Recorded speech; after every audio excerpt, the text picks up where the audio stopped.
शिवन्या महेश गावडे, शाळा धानरे, इयत्ता तिसरी. मी आज तुम्हाला एक कविता वाचून दाखवणार आहे.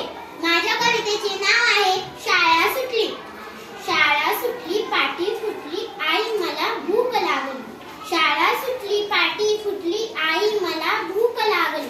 शाळा सुटता धावत सुटले, ठेच लागुनी मी धडपडले. शाळा सुटता धावत सुटले, ठेच लागुनी मी धडपडले. आई मजल्यानंतर कळले, नवीन कोरी पाटी फुटली, नवीन कोरी पाटी फुटली. धम्मक लाडू चापट पोळी, नको देऊ मज हवीच गोळी.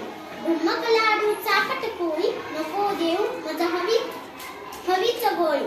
किंवा दे ग खमंग चकली, देना लवकर भूक लागली, देना लवकर भूक लागली. सायंकाळी जाऊ दे मला पटांगणावर खेळायला. सायंकाळी जाऊ दे मला पटांगणावर खेळायला. तिथे सोबती वाट पाहती, देना खाऊ भूक लागली, देना खाऊ भूक लागली. शाळा